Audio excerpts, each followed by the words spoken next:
droit fayu amul fenn fu ñu bind ci constitution Sénégal wala ci loi Sénégal ñi am nañu droit di jàpp nit di dóor man ku ma dóor ma fayu kon nag yéen tam ku leen dóor na ngeen fayu il faut que ça soit très clair. alors affaire Moustapha Sy ma di leen xamal ni ci alxames ji am na benn congrès boo xam ni congrès libéral mondial libéraux yi nga xam ni man maa nekk vice-président de l'international libéral daje nañu bërki démb ci réew mu ñuy wax Hongrie capitale Budapest woote nañu fa ñaari résolution benn bi jot naa ko bu jëkk bi mi ngi nii danaa ko jox journaliste yi direction bi nekk Londres moo ma ko envoyé ñu ne à maître Abdoulaye Wade vice-président de l'international libéral à l'occasion de la conférence mondiale des libéraux à Budapest le 26 novembre le comité des droits de l'homme de l'international libéral manifeste sa solidarité à maître Abdoulaye Wade leader du Parti démocratique sénégalais ñu ne le comité dénonce la violation des droits de l'homme la répression et la torture contre les opposants au Sénégal par le gouvernement socialiste ñu ne exige la libération du député Mody Sy de Samuel Sarr et de Serigne Moustapha Sy donne ça à la presse loolu lu ñu wax libéraux yi ñooñu nga xam ni réew yu bare ñoo gouvernement yi ñoo ko yor ñu ne ñu ngi may manifester seen solidarité danañu obliger gouvernement Sénégal ñu bàyyi Mody Sy ak Samuel Sarr ak Serigne Moustapha Sy ñu ngi dénoncer la violation des droits de l'homme au Sénégal ma di leen xamal ni kii kayit wi début bi rek la parce que réew mu nekk am nañu fa parti libéral ñii ngi ci gouvernement bi ñii ngi ci assemblée yi képp koo xam ni député libéral la di nga sa assemblée nga fexe ñaar benn bi ñu woote résolution dégg nga ci sens bi le contre le gouvernement du Sénégal bi ci des ñu interpeller le ministre chargé de la coopération avec le Sénégal ni ko lu tax ngay coopérer ak gouvernement bu mel ne gouvernement du Sénégal nga xam ni c'est un gouvernement qui pourchasse les opposants et qui viole les droits de l'homme ñi nga xam ni nag ay libéraux la ñu ci nekk ci gouvernement kooku waxi na ko ma xamal leen ni suñu combat bi fii te on l'a transporté sur le plan international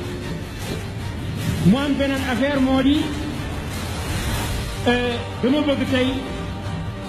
ñu def benn déclaration Serigne Moustapha Sy prisonnier d'opinion waxuma prisonnier de prisonnier d'opinion ci littérature des défenseurs des droits de l'homme moo di koo xam ni kii da nga wax sa xalaat ci jàpp la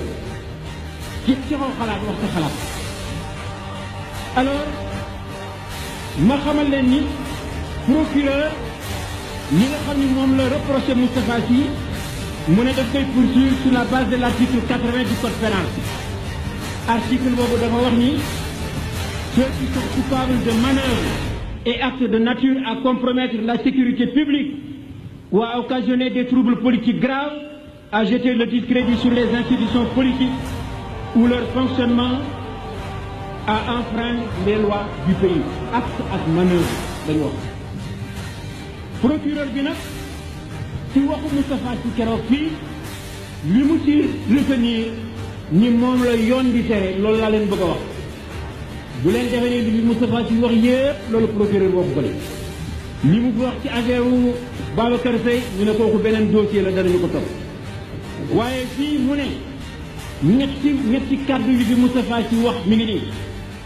mu ne propos tenus au meeting du PDS du 23 octobre 1993 contenu dans une cassette magnétique au cours desquelles Moustapha Sy aurait stigmatisé 3 sortes de crises ñetti crises yi mu wax fii nee nañu loolu moom lañu koy reprocher. Donnez les papiers aux journalistes bon ñu ngi ne procureur moo ko bind de ñu ne daal ak ñetti crise yooyu de ñu ngi koy mu répété ko nag mu ne une crise d'autorité au Sénégal chacun se comporte comme il veut certaines personnes prenant des décisions alors qu'elles n'en ont pas les prérogatives et à l'insu du président de la République procureur moom moo traduire parce que Moustapha wolof la doon wax mu ne Moustapha waxati na ni c'est am na crise de compétence Le Sénégal traverse une crise profonde dont la solution dépend de chacun. Ignorer Ablaye Wade et Cheikh Tidiane Sy relève de l'incompétence. ñu ne warul a wax loolu wax loolu tasum réew la mu ne Moustapha Sy wax na it ni une crise de confiance au Sénégal. Il y a une crise de confiance. L'exemple en est donné par le refus du peuple du plan d'urgence. Voilà li ñuy reproché Moustapha Sy lii moo nekk ci dossier bi ma ne vraiment le ridicule ne tue pas. loolu ku fekkoonte ni procureur bindul woon des propos mu ne Moustapha Sy a tenu des propos alors que l'article 80 parle d'acte et de manœuvre.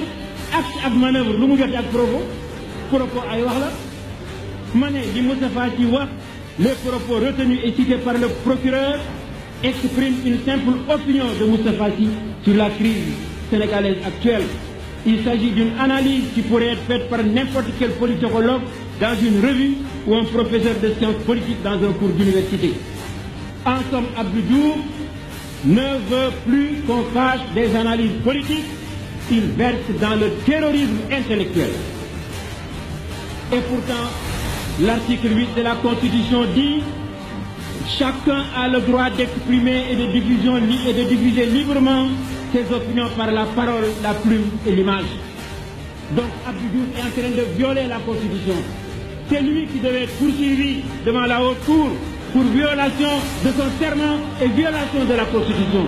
Violation de l'article 8 de la Constitution. Lii moo tax je demande aux associations, aux organisations de défense des droits de l'homme, aux partis politiques, aux élèves dans les classes, maîtres yi ngeen expliqué leen ko, aux étudiants dans les universités, à tous les démocrates de tous les pays, de déclarer Moustapha Sy prisonnier d'opinion du gouvernement du Sénégal. Ngeen yónnee ñu les résolutions ñu publier ko. Je wax naa leen ni on va mener la bataille sur le plan mondial. Réew bu nekk danañu ko fa porter et pour soutenir notre action ici sur le plan intérieur. ñaar ci la bëgg a terminer moo di parti démocratique sénégalais dafa décider samedi bii ñëw département bu nekk waxuma Dakar rek chaque département à partir de 2 heures nañu def manifestation dem ci préfet bi protester, exiger libération Moustapha Sy dans chaque département. bu kenn wax ni yëguma ko woon parce que jusqu'à présent ñi ngi def yëpp Dakar léegi dañu ko bëgg a décentraliser au niveau de chaque département. ñaareel bi dama leen wax ni meeting Moustapha Sy dañu ko jagale ma bëgg yéen ñëpp léegi ngeen ànd ak man ñu dox dem ci siège Moustarchidine en face ñu def une marche dem fa déposer fa résolution bi loolu moom laa bëgg ngeen def ko ma ne les forces de l'ordre xaw ma yéen a ngi may déglu leen ma pare gu ma déglu leen yéen xaw ma alkaati ngeen xaw ma gendarme ngeen xaw ma lu ngeen doon dama leen di xamal ni dinañu def waxoon nañu ni danañ def marche léegi ñi ngi def marche pacifique na ñëpp ñëw ñu wone suñu doole ma ne su fekkente ni attaqué ngeen ñu ak grenade lacrymogène yéen ñëpp ma jox leen rendez-vous devant le palais de la présidence ñu dem fa protester contre la violation des droits de l'homme.